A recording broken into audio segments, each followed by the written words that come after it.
Você já ouviu falar de monstros? Alguns usavam farda, outros escondiam seus crimes atrás de ordens militares, mas poucos foram tão sombrios quanto ela. Ilse Koch, uma mulher que mergulhou de cabeça no sadismo, no prazer da dor alheia e em um estilo de vida regado a sangue, poder e perversão.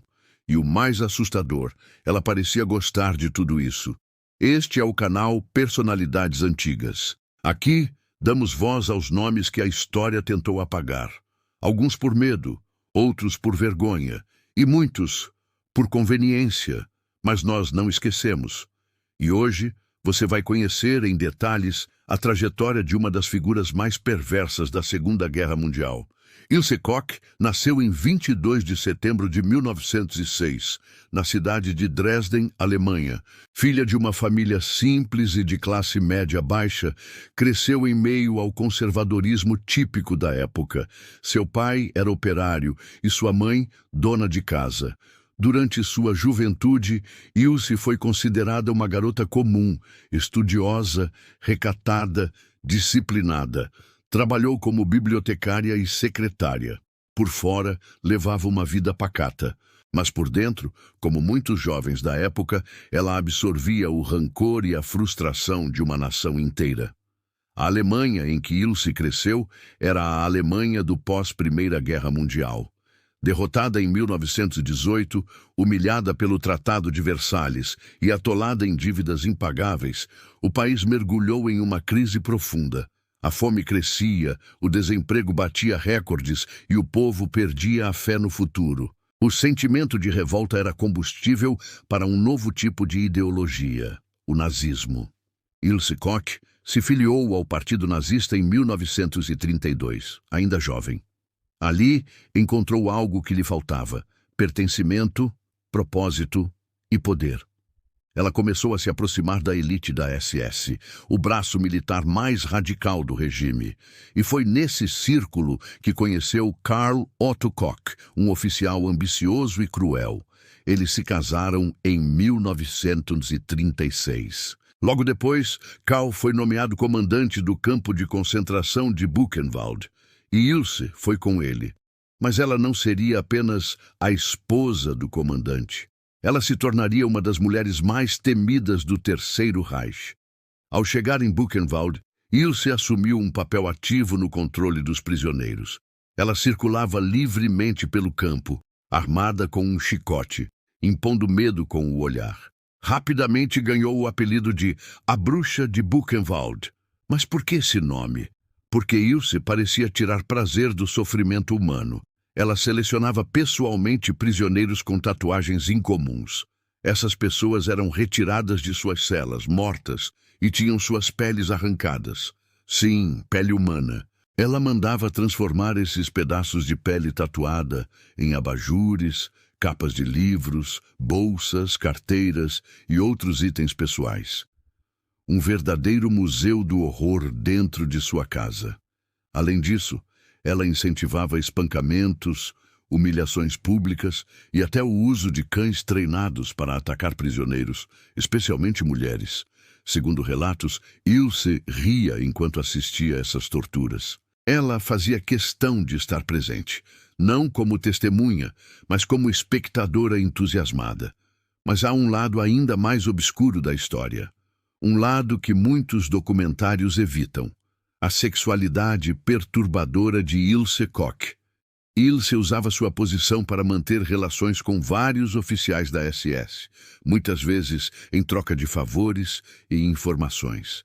Mas isso era só o começo. Ela organizava festas privadas dentro do campo de concentração, regadas a bebida, música, comida e violência.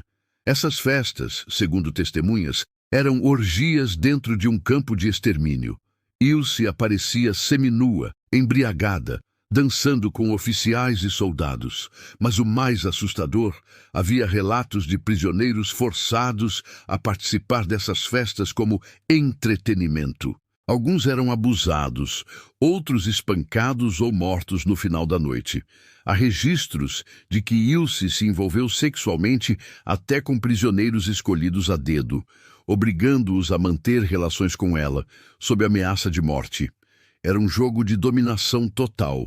Ela não queria apenas controlar, ela queria destruir a dignidade das pessoas, física e psicologicamente. Muitos soldados a admiravam, outros a temiam.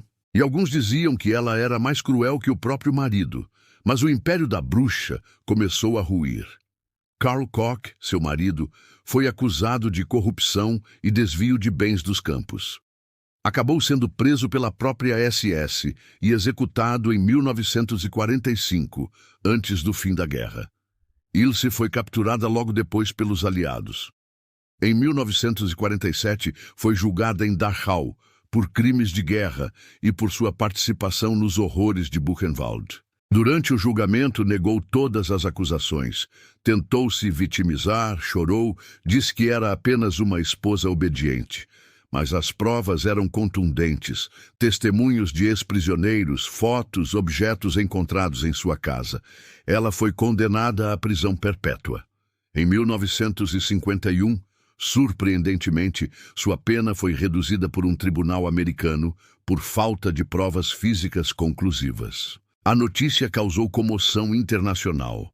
A Alemanha protestou e, pressionado, o governo alemão reabriu o caso.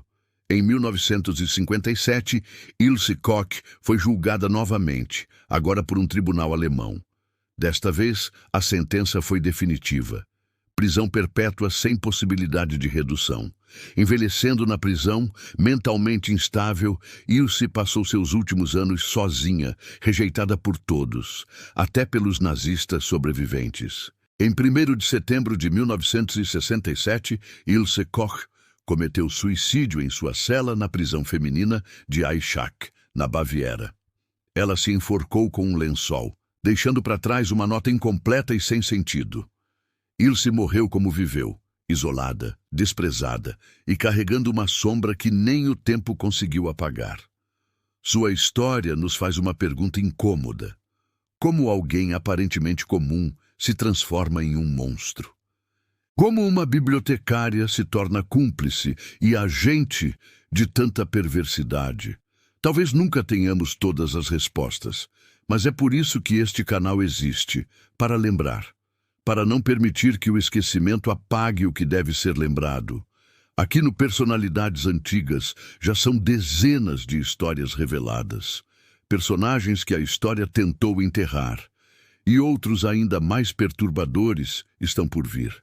Se inscreva agora no canal, ative o sininho e continue com a gente nessa jornada pelo lado mais sombrio, escondido e muitas vezes negado da história.